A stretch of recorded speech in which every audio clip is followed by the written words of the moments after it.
A quick update on Fairfax Junction. As you can see, this hillside has now been plastered and a base coat of green. I think I've already posted saying that that side was done, and as you can see down there is also done, and the little return around the corner is also done there. The biggest difference is it does feel like I've taken one step forward and several steps back here, as I've finally taken the plunge and made the decision to alter this platform, this outer platform here. We've dragged it down further this way and we're altering this curve. So there's a let's see you getting here for you, an extra section going in here, rating house moved to here, and we're lessening this curve. So you can see here, this is the profile of where the station was before. We've put a curve on it and we're putting a what's it rather than a ramp, rather than just blocking it off like it was before. We're doing that, so there's a bit of continuity to the other end. So and I think the stations being more in line with each other also looks better, more realistic. The overall length of the station though is pretty much the same. What we've lost here we've gained there, so it's still a nice realistic length. I don't know if I've mentioned this before, but I actually went to my local station and actually measured the length of the platform there, and in terms of scale, this one is actually about 10 foot shorter, I think it was, and same with that one there.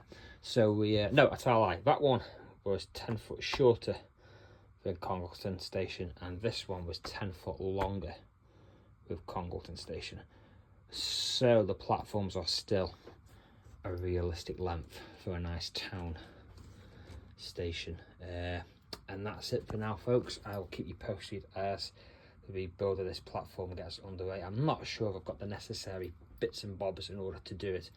I may have to pick up another Metcalfe platform kit, because I think I'm going to end up just replacing all this and starting completely again from scratch to do the job right. Another update is I have started the canopies, the wonderful Metcalfe canopies. I've built the first one, and I'm going to need 5 for this length, and I'm going to probably be able to fit maybe 3 in here, maybe 4.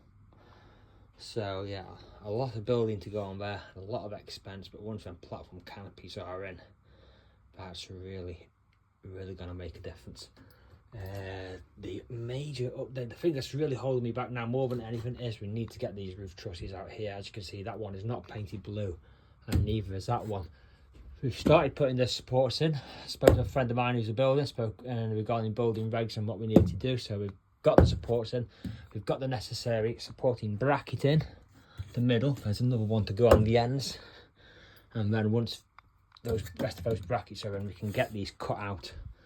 That one and that one can be cut out, and then when we're standing here watching the trains, we can get some far nicer photographs and video,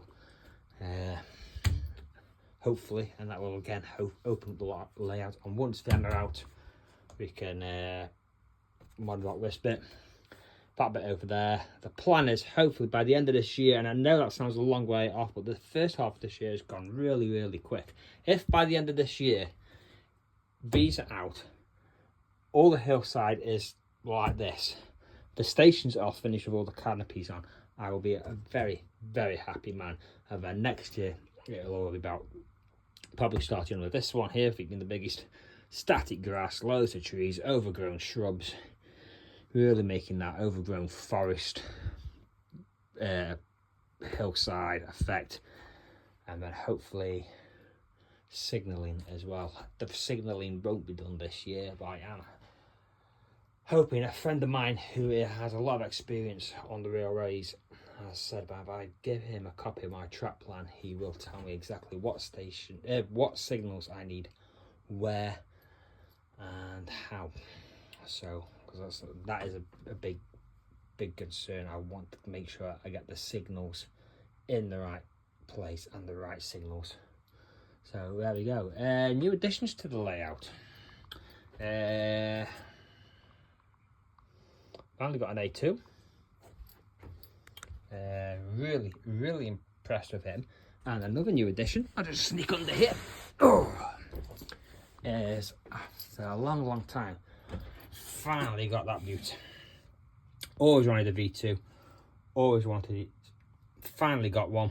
Bachmann, beautiful. And I just want to give a shout out to Bachmann, because this came and it was faulty. It was just getting louder and louder and louder.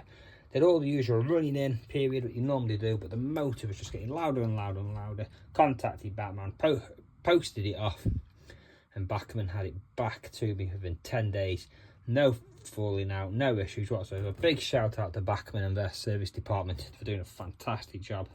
The correspondence, the communication, absolutely awesome. More locos arriving shortly. Hornby, I've just released one what we're after, and Trident Trains at Dagfields have very kindly put me one to one side, so we'll be picking that up. Again, that will be sound chipped.